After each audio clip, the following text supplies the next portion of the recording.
जीवों में जनन की विधियों के अंतर्गत आज के वीडियो में कली लगाना अर्थात बडिंग के बारे में संपूर्ण जानकारी चित्र सहित आपको समझाएंगे। तो पूरी जानकारी के लिए मेरा पूरा वीडियो लास्ट तक देखिए और यदि अभी तक हमारे चैनल को सब्सक्राइब ना किया हो तो सब्सक्राइब जरूर कर लीजिए। चलिए शुरू करते हैं। तो यह रोपण अथवा ग्राफ्टिंग का ही एक रूप होता है। जो कलिका रोपण है, जो बडिंग है, यह रोपण है। जो ग्राफ्टिंग होती है उसी का ही एक रूप है, उसी का रूपांतरण है।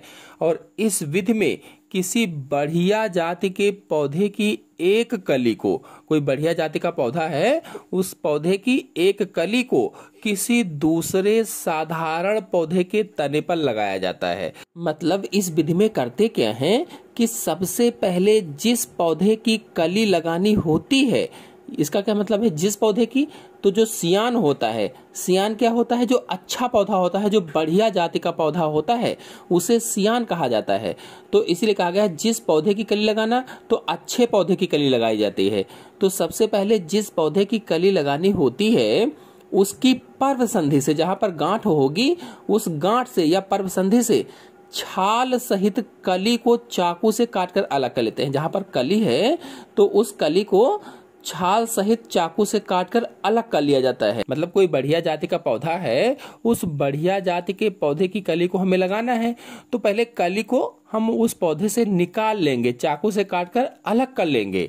अब जिस पौधे में कली लगानी होती है, यानी उस कली को जिस पौधे में लगाना होता है या कली के जिस घटिया पौधे में लगाना होता है, साधारण पौधे में लगाना होता है, उसके तने को भूमि से थोड़ा ऊपर काट लेते हैं। क्या करते हैं, उसका जो तना होता है उसके तने को भूमि से थोड़ा सा ऊपर काट लेते हैं।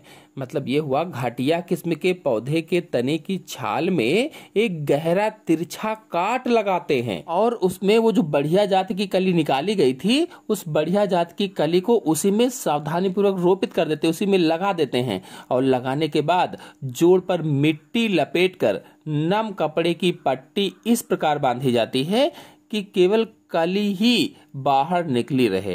मतलब सारा कुछ उसमें बांध दिया जाता है। पहले मिट्टी लगा दी जाती है नम सी, गीली सी, और फिर कपड़े की पट्टी से उस पर बांध दिया जाता है टाइटली, और केवल कली खुली रहे, बाकी सब बंद हो जाए। अब कुछ समय बाद कली तने से पूर्ण रूप से जुड़ जाती है। अब कली क्या होती है, पूर्ण रूप से जुड़ जाती है और वृद्धि करके शाखाएं पैदा करती है, नई नई शाखाएं निकालती है।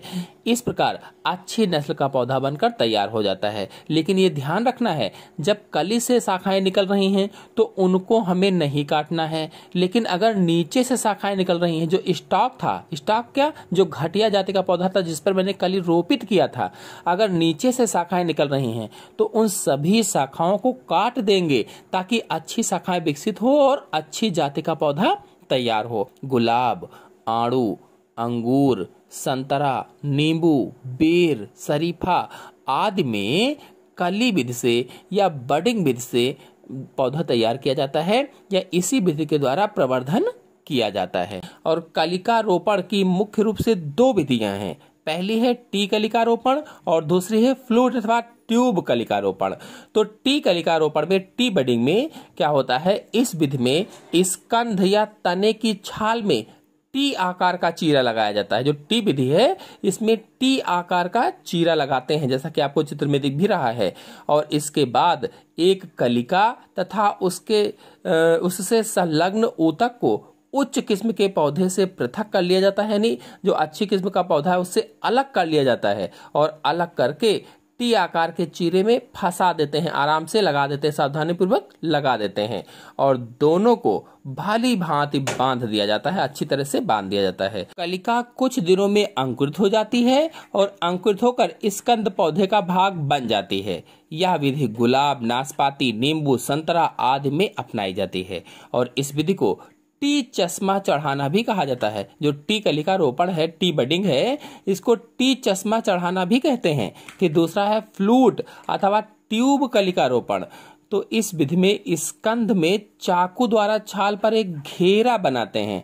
जो स्कंद होता है, तना होता है, उसमें चाकू के द्वारा एक सर्किल बना दिया जाता है और इस छाल के घेरे को निकाल दिया जाता है। तो घेरा बनाया गया उसको निकाल देते हैं काट करके। इसके बाद चुने गए तने से कलिका तथा साथ की छाल को निकालकर तैयार किए गए स्कंद पर चढ़ाकर बांध दिया जाता है। और जो अच्छे पौधे का कलिका चुनी गई है उसको क्या करते हैं, निकाल लेते हैं और निकाल कर घटिया पौधे में बांध देते हैं। इस प्रकार से कुछ दिनों के बाद वो भी अंकुरित हो जाता है। अब बडिंग अथवा कलिका रोपण के समय हमें सावधानी क्या बरतनी चाहिए? तो कलिका रोपण के लिए ऐसे स्टॉक का चयन करना चाहिए जिसमें सक्रिय वृद्धि हो तथा कली का चयन ऐसे पौधे से करना चाहिए जो स्वस्थ एवं रोग मुक्त हो। यानी जो कलिका रोपण के लिए स्टॉक है, स्टॉक क्या है? जो घटिया जाति का पौधा था, जो घटिया किस्म का पौधा था, उसे स्टॉक कहा जाता है। जिसमें सक्रिय वृद्धि हो ऐसा स्टॉक चुनना चाहिए और कली का चयन ऐसे पौधे से करना चाहिए जो स्वस्थ एवं रोग मुक्त हो। स्वस्थ एवं रोग मुक्त यानी जो कलिका जहां से निकाली गई, जो अच्छा पौधा था, तो सियान अच्छा हो, स्वस्थ हो, उससे ही कलिका निकालनी चाहिए।